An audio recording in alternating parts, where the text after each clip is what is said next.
Edited and compiled by Thomas Seltzer. The Queen of Spades by Alexander Pushkin. 1. There was a card party at the rooms of Naramov of the Horse Guards. The long winter night passed away imperceptibly, and it was 5 o'clock in the morning before the company sat down to supper. Those who had won ate with a good appetite. The others sat staring absently at their empty plates. When the champagne appeared, however, the conversation became more animated, and all took part in it. "And how did you fare, Surin?" asked the host. "Oh, I lost as usual. I must confess that I am unlucky. I play Mirandole. I always keep cool. I never allow anything to put me out, and yet I always lose." "And you did not once allow yourself to be tempted to back the red? Your firmness astonishes me." "But what do you think of Hermann?" said one of the guests, pointing to a young engineer. "He has never had a card in his hand in his life. He has never in his life laid a wager, and yet he sits here till 5 o'clock in the morning watching our play." "Play interests me very much," said Hermann, "but I am not in the position to sacrifice the necessary in the hope of winning the superfluous." "Hermann is a German. He's economical, that is all," observed Tomsky. "But if there's one person that I can't understand, it is my grandmother, the Countess Anna Fedotovna." "How so?" inquired the guests. "I cannot understand," continued Tomsky, "how it is that my grandmother does not punt." "What is there remarkable about an old lady of 80 not punting?" said Naramov. "Then you do not know the reason why?" "No, really, haven't the faintest idea. About 60 years ago my grandmother went to Paris, where she created quite a sensation. People used to run after her to catch a glimpse of the Muscovite Venus. Richelieu made love to her, and my grandmother maintains that he almost blew out his brains in consequence of her cruelty. At that time ladies used to play faro. On one occasion at the court she lost a very considerable sum to the Duke of Orleans. On returning home my grandmother removed the patches from her face, took off her hoops, informed my grandfather of her loss at the gaming table, and ordered him to pay the money. My deceased grandfather, as far as I remember, was a sort of house steward to my grandmother. He dreaded her like fire, but on hearing of such a heavy loss he almost went out of his mind. He calculated the various sums she had lost, and pointed out to her that in 6 months she had spent 500,000 francs, that neither their Moscow nor Saratov estates were in Paris, and finally refused point-blank to pay the debt. My grandmother gave him a box on the ear and slept by herself as a sign of her displeasure. The next day she sent for her husband, hoping that this domestic punishment had produced an effect upon him, but she found him inflexible. For the first time in her life she entered into reasonings and explanations with him, thinking to be able to convince him by pointing out to him that there are debts and debts, and that there's a great difference between a prince and a coachmaker. But it was all in vain. My grandfather still remained obdurate. But the matter did not rest there. My grandmother didn't know what to do. She had shortly before become acquainted with a very remarkable man. You have heard of Count Saint-Germain, about whom so many marvellous stories are told? You know that he represented himself as the wandering Jew, as the discoverer of the elixir of life, of the philosopher's stone, and so forth. Some laughed at him as a charlatan, but Casanova in his memoirs says that he was a spy. But be that as it may, Saint-Germain, in spite of the mystery surrounding him, was a very fascinating person, and was much sought after in the best circles of society. Even to this day my grandmother retains an affectionate recollection of him, and becomes quite angry if anyone speaks disrespectfully of him. My grandfather knew that Saint-Germain had large sums of money at his disposal. She resolved to have recourse to him, and she wrote a letter to him asking him to come to her without delay. The queer old man immediately waited upon her, and found her overwhelmed with grief. She described to him in the blackest colours the barbarity of her husband, and ended by declaring that her whole hope depended upon his friendship and amiability. Saint-Germain reflected. "I could advance you the sum you want," said he, "but I know that you would not rest easy until you had paid me back, and I should not like to bring fresh troubles upon you. But there's another way of getting out of your difficulty. You can win back your money." "But, my dear Count," replied my grandmother, "I tell you that I haven't any money left." "Money is not necessary," replied Saint-Germain. "Be pleased to listen to me." Then he revealed to her a secret for which each of us would give a good deal. The young officers listened with increased attention. Tomsky lit his pipe, puffed away for a moment, and then continued. "That same evening my grandmother went to Versailles, to the Jeu de la Reine. The Duke of Orleans kept the bank. My grandmother excused herself in an offhand manner for not having yet paid her debt, by inventing some little story, and then began to play against him. She chose 3 cards and played them one after the other. All 3 won sonica, set of a card when it wins or loses in the quickest possible time, and my grandmother recovered every farthing that she had lost. "Mere chance," said one of the guests. "A tale," observed Hermann. "Perhaps they were marked cards," said a third. "I don't think so," replied Tomsky gravely. "What?" said Naramov. "You have a grandmother who knows how to hit upon 3 lucky cards in succession?" And you have never yet succeeded in getting the secret of it out of her? That's the deuce of it all, replied Tomsky. She had 4 sons, one of whom was my father. All 4 were determined gamblers, and yet not to one of them did she ever reveal her secret, although it would not have been a bad thing either for them or for me. But this is what I've heard from my uncle, Count Ivan Ilyitch, and he assured me on his honor that it was true.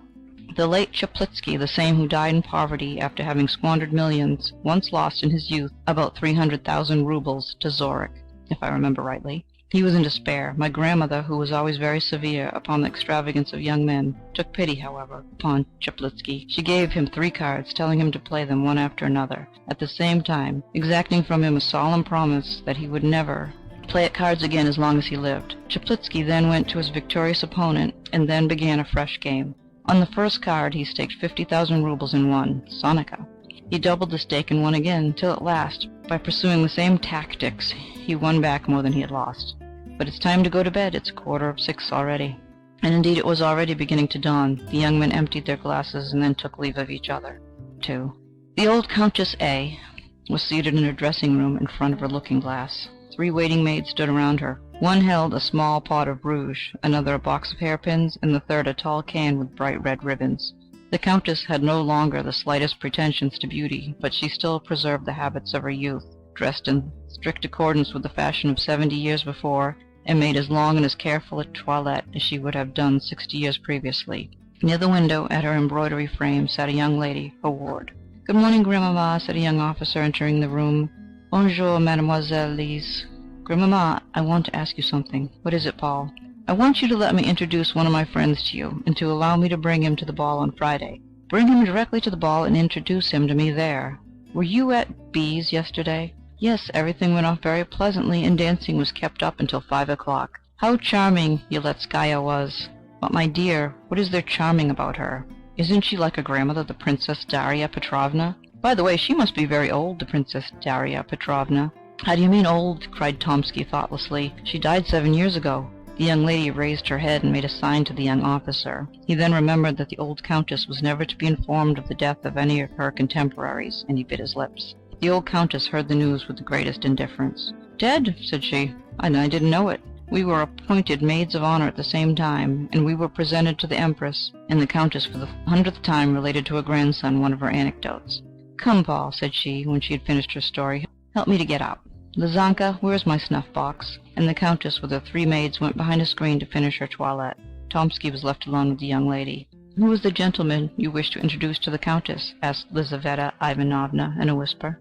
"Narumov, do you know him?" "No. Is he a soldier or a civilian?" "A soldier." "Is he in the engineers?" "No, in the cavalry. What made you think he was in the engineers?" The young lady smiled, but made no reply. "Paul," cried the Countess from behind the screen, "send me some new novel, only pray don't let it be one of the present-day style." "What do you mean, grandmother?" "That is a novel in which the hero strangles neither his father nor his mother, and in which there are no drowned bodies. I have a great horror of drowned persons.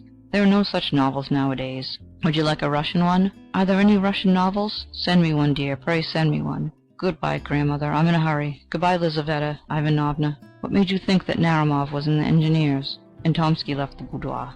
Lizaveta Ivanovna was left alone. She laid aside her work and began to look out the window. A few moments afterwards, at a corner house on the other side of the street, a young officer appeared. A deep blush covered her cheeks. She took up her work again and bent her head down over the frame. At the same moment the Countess returned completely dressed. "Order the carriage, Lizaveta," said she. "We will go out for a drive." Lizaveta arose from the frame and began to arrange her work. "What is the matter with you, my child? Are you deaf?" cried the Countess. "Order the carriage to get ready at once." "I will do so this moment," replied the young lady, hastening into the ante-room. A servant entered and gave the Countess some books from Prince Paul Alexandrovitch. "Tell him that I am much obliged to him," said the Countess. "Lizaveta, Lizaveta, where are you running to?" "I'm going to dress." "There's plenty of time, my dear. Sit down here. Open the first volume and read to me aloud." Her companion took the book and read a few lines. "Louder," said the Countess. "What's the matter with you, my child? Have you lost your voice? Wait, give me that footstool. A little nearer, that will do." Lizaveta read 2 more pages. The Countess yawned. "Put the book down," said she. "What a lot of nonsense! Send it back to Prince Paul with my thanks. But where's the carriage?" "The carriage is ready," said Lizaveta, looking out into the street. "How is it that you're not dressed?" said the Countess. "I must always wait for you. It's intolerable, my dear." Liza hastened to her room. She had not been there 2 minutes before the Countess began to ring with all her might. The 3 waiting maids came running in at one door and the valet at another. "How is it that you cannot hear me when I ring for you?" said the Countess. "Tell Lizaveta Ivanovna that I am waiting for her." Lizaveta returned with her hat and cloak on. "At last you're here," said the Countess. "But why such an elaborate toilette? Whom do you intend to captivate? What sort of weather is it? It seems rather windy." "No, your ladyship, it's very calm," replied the valet. "You never think of what you're talking about. Open the window. So it is, windy and bitterly cold. Unharness the horse. Lizaveta, we won't go out. There was no need for you to deck yourself like that." "What a life is mine," thought Lizaveta Ivanovna. And in truth, Lizaveta Ivanovna was a very unfortunate creature. "The bread of the stranger is bitter," said Dante, "and his staircase hard to climb. But who can know what the bitterness of dependence is so well as the poor companion of an old lady of quality?" The Countess A.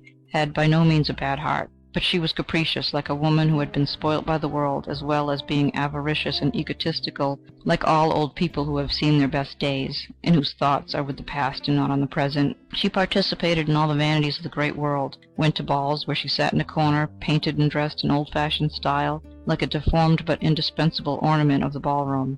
All the guests on entering approached her and made a profound bow, as if in accordance with a set ceremony, but after that nobody took any further notice of her. She received the whole town at her house, and observed the strictest etiquette, although she could no longer recognize the faces of people. Her numerous domestics, growing fat and old in her antechamber and servants' hall, did just as they liked, and vied with each other in robbing the aged Countess in the most barefaced manner. Lizaveta Ivanovna was the martyr of the household. She made tea and was reproached with using too much sugar. She read novels aloud to the Countess, and the faults of the author were visited upon her head. She accompanied the Countess in her walks, and was answerable for the weather or the state of the pavement.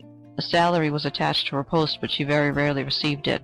Although she was expected to dress like everyone else, that is to say, like very few indeed, in the society she played the most pitiable role. Everybody knew her, and nobody paid attention to her. At balls she danced only when a partner was wanted, and ladies would only take hold of her arm when it was necessary to lead her out of the room to attend to their dresses. She was very self-conscious and felt her position keenly, and she looked about her with impatience for a deliverer to come to her rescue. But the young men, calculating in their giddiness, honoured her with but very little attention, although Lizaveta Ivanovna was 100 times prettier than the bare-faced and cold-hearted marriageable girls around whom they hovered. Many a time did she quietly slink away from the glittering but wearisome drawing-room to go and cry in her own poor little room, in which stood a screen, a chest of drawers, a looking-glass, and a painted bedstead, and where a tallow candle burnt feebly in a copper candlestick. One morning, this was about 2 days after the evening party, described at the beginning of this story, and a week previous to the scene at which we have just assisted, Lizaveta Ivanovna was seated near the window at her embroidery frame, when, happening to look out into the street, she caught sight of a young engineer officer, standing motionless with his eyes fixed upon her window. She lowered her head and went on again with her work. About 5 minutes afterwards she looked out again. The young officer was still standing in the same place. Not being in the habit of coquetting with passing officers, she did not continue to gaze out into the street, but went on sewing for a couple of hours without raising her head. Dinner was announced. She rose up and began to put her embroidery away, but glancing casually out the window, she perceived the officer again. After dinner she went to the window with a certain feeling of uneasiness, but the officer was no longer there, and she thought no more about him.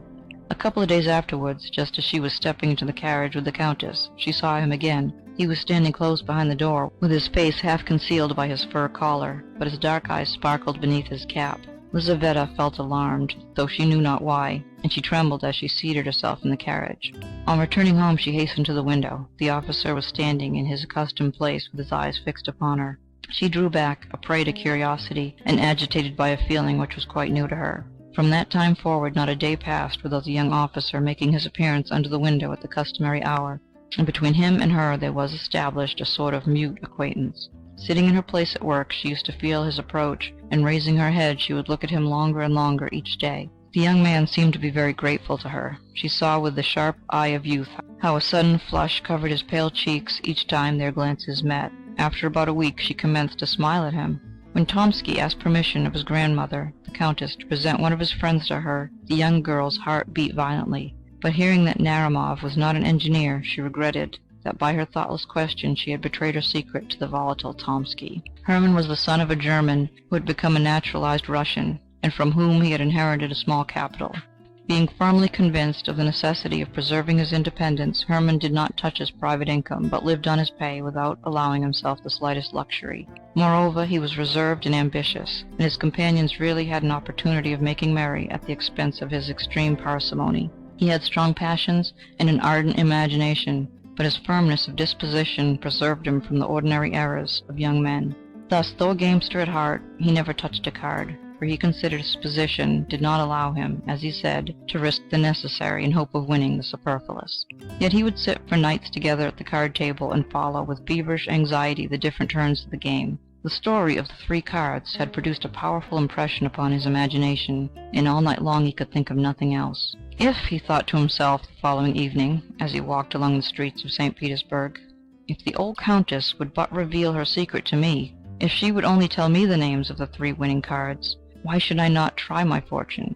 I must get introduced to her and win her favor, become her lover. But all that will take time, and she's 87 years old. She might be dead in a week, in a couple of days even. But the story itself, can it really be true? No. Economy, temperance, and industry, those are my 3 winning cards. By means of them I shall be able to double my capital, increase it 7-fold, and procure myself ease and independence. Musing in this manner, he walked on until he found himself in one of the principal streets of St. Petersburg, in front of a house of antiquated architecture. The street was blocked with equipages. Carriages, one after the other, drew up in front of the brilliantly illuminated doorway. At one moment there stepped out onto the pavement the well-shaped little foot of some young beauty, at another the heavy boot of a cavalry officer, and then the silk stockings and shoes of a member of the diplomatic world. Furs and cloaks passed in rapid succession before the gigantic porter at the entrance. Hermann stopped. "Whose house is this?" he asked of the watchman at the corner. "The Countess A.'s," replied the watchman. Hermann started. The strange story of the 3 cards again presented itself to his imagination. He began walking up and down before the house, thinking of its owner and her strange secret. Returning late to his modest lodging, he could not go to sleep for a long time, and when at last he did doze off, he could dream of nothing but cards, green tables, piles of banknotes, and heaps of ducats. He played one card after another, winning uninterruptedly, and then he gathered up the gold and filled his pockets with the notes. When he woke up late the next morning, he sighed over the loss of his imaginary wealth, and then sallying out into the town, he found himself once more in front of the Countess's residence. Some unknown power seemed to have attracted him thither. He stopped and looked up at the windows. At one of these he saw a head with luxuriant black hair, which was bent down, probably over some book or an embroidery frame. The head was raised. Hermann saw a fresh complexion and a pair of dark eyes. That moment decided his fate. 3. Lizaveta Ivanovna had scarcely taken off her hat and cloak when the Countess sent for her and again ordered her to get the carriage ready. The vehicle drew up before the door, and they prepared to take their seats. Just at that moment, when 2 footmen were assisting the old lady to enter the carriage, Lizaveta saw her engineer standing close beside the wheel. He grasped her hand. Alarm caused her to lose her presence of mind, and the young man disappeared, but not before he had left a letter between her fingers. She concealed it in her glove, and during the whole of the drive she neither saw nor heard anything. It was the custom of the Countess, when out for an airing in her carriage, to be constantly asking such questions as, "Who was that person that met us just now? What is the name of this bridge? What is written on that signboard?" On this occasion, however, Lizaveta returned such vague and absurd answers that the Countess became angry with her. "What is the matter with you, my dear?" she exclaimed. "Have you taken leave of your senses? Or what is it? Do you not hear me or understand what I say? Heaven be thanked, I am still in my right mind and speak plainly enough." Lizaveta Ivanovna did not hear her. On returning home, she ran to her room and drew the letter out of her glove. It was not sealed. Lizaveta read it. The letter contained a declaration of love. It was tender, respectful, and copied word for word from a German novel. But Lizaveta did not know anything of the German language, and she was quite delighted. For all that, the letter caused her to feel exceedingly uneasy. For the first time in her life she was entering into secret and confidential relations with a young man. His boldness alarmed her. She reproached herself for her imprudent behavior, and knew not what to do. Should she cease to sit at the window, and by assuming an appearance of indifference towards him, put a check upon the young officer's desire for further acquaintance with her? Should she send his letter back to him, or should she answer him in a cold and decided manner? There was nobody to whom she could turn in her perplexity, for she had neither female friend nor adviser. At length she resolved to reply to him. She sat down at her little writing table, took pen and paper, and began to think. Several times she began her letter, and then tore it up. The way she had expressed herself seemed to be either too inviting or too cold and decisive. At last she succeeded in writing a few lines with which she felt satisfied. "I am convinced," she wrote, "that your intentions are honorable, and that you do not wish to offend me by any imprudent behavior. But our acquaintance must not begin in such a manner. I return you your letter, and I hope that I shall never have any cause to complain of this undeserved slight." The next day, as soon as Hermann made his appearance, Lizaveta rose from her embroidery, went into the drawing-room, opened the ventilator, and threw the letter into the street, trusting that the young officer would have the perception to pick it up. Hermann hasted forward, picked it up, and then repaired to a confectioner's shop. Breaking the seal of the envelope, he found inside it his own letter and Lizavetta's reply. He had expected this, and he returned home, his mind deeply occupied with its intrigue. 3 days afterwards, a bright-eyed young girl from a milliner's establishment brought Lizaveta a letter. Lizaveta opened it with great uneasiness, fearing that it was a demand for money, when suddenly she recognized Hermann's handwriting. "You've made a mistake, my dear," said she. "This letter's not for me." "Oh, yes, it's for you," replied the girl, smiling very knowingly. "Have the goodness to read it." Lizaveta glanced at the letter. Hermann requested an interview. "It cannot be," she cried, alarmed at the audacious request, and the manner in which it was made. "This letter is certainly not for me," and she tore it into fragments. "If the letter was not for you, why have you torn it up?" said the girl. "I should have given it back to the person who sent it." "Be good enough, my dear," said Lizaveta, disconcerted by this remark, "not to bring me any more letters for the future, and tell the person who sent you that he ought to be ashamed." But Hermann was not the man to be thus put off. Every day Lizaveta received from him a letter, sent now in this way, now in that. They were no longer translated from the German. Hermann wrote them under the inspiration of passion, and spoke in his own language, and they bore full testimony to the inflexibility of his desire and the disordered condition of his uncontrollable imagination. Lizaveta no longer thought of sending them back to him. She became intoxicated with them and began to reply to them, and little by little her answers became longer and more affectionate. At last she threw out of the window to him the following letter: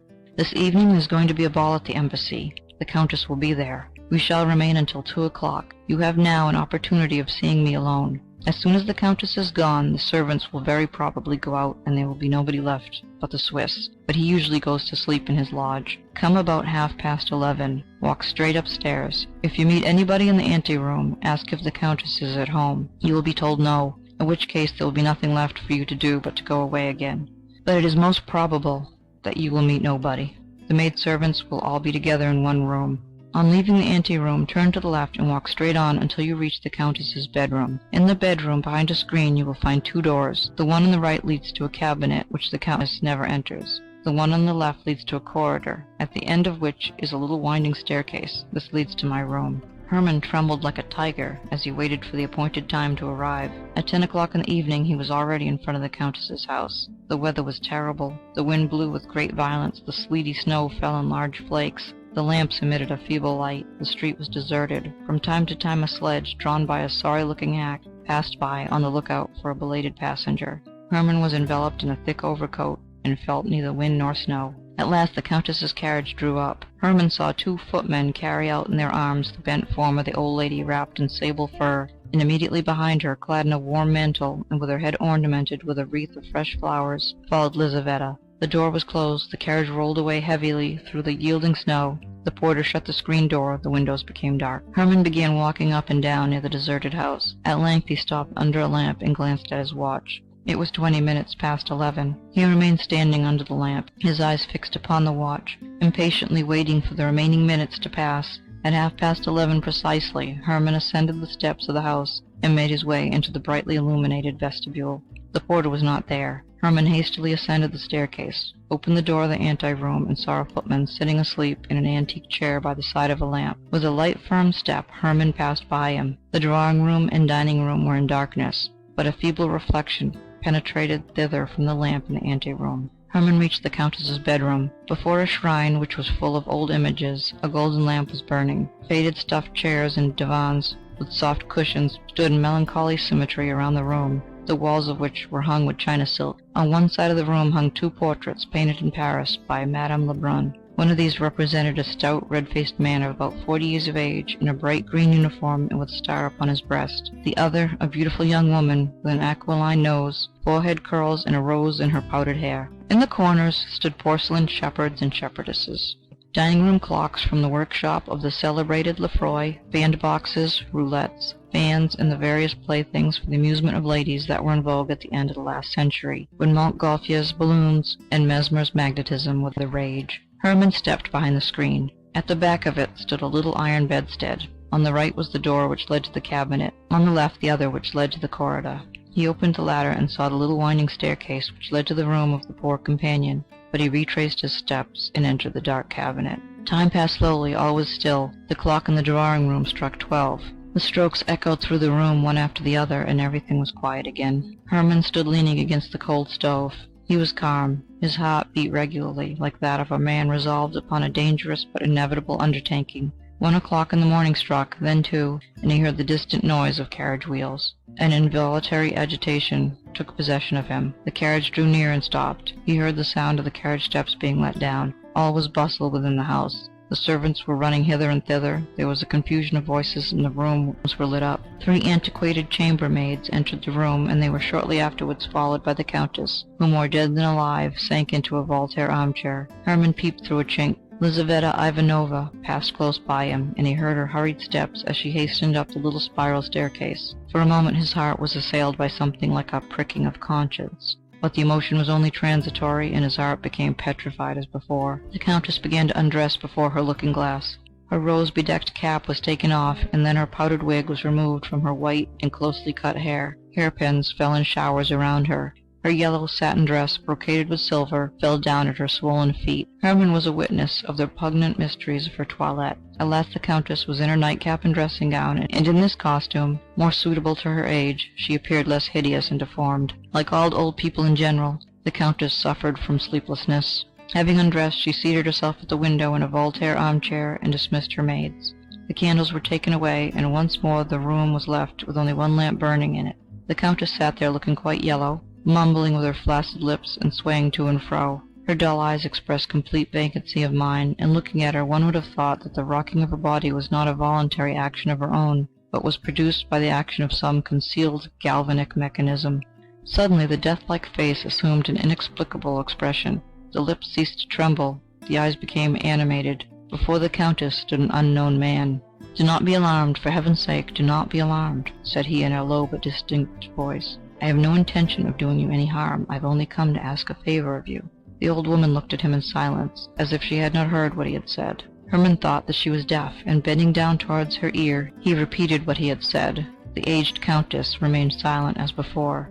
"You can ensure the happiness of my life," continued Hermann, "and it will cost you nothing. I know that you can name 3 cards in order." Hermann stopped. The Countess appeared now to understand what he wanted. She seemed as if seeking for words to reply. "It was a joke," she replied at last. "I assure you it was only a joke." "There's no joking about the matter," replied Hermann angrily. "Remember Chaplitsky, whom you helped to win?" The Countess became visibly uneasy. Her features expressed strong emotion, but they quickly resumed their former immobility. "Can you not name me these 3 winning cards?" continued Hermann. The Countess remained silent. Hermann continued, "For whom are you preserving your secret? For your grandsons? They are rich enough without it. They do not know the worth of money. Your cards would be of no use to a spendthrift. He who cannot preserve his paternal inheritance will die in want, even though he had a demon at his service. I am not a man of that sort. I know the value of money. Your 3 cards will not be thrown away upon me. Come."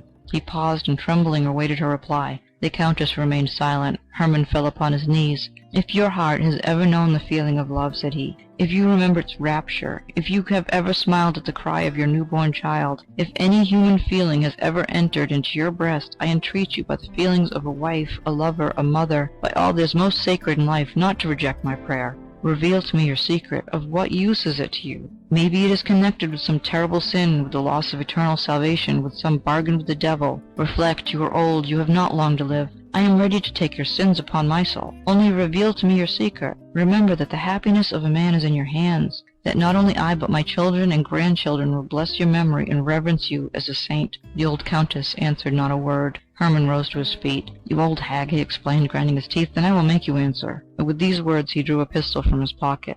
At the sight of the pistol, the Countess, for the second time, exhibited strong emotion. She shook her head and raised her hands as if to protect herself from the shot. Then she fell backwards and remained motionless. "Come, an end to this childish nonsense," said Hermann, taking hold of her hand. "I ask you for the last time, will you tell me the names of your 3 cards, or will you not?" The Countess made no reply. Hermann perceived that she was dead. End of The Queen of Spades by Alexander Pushkin, Part 1.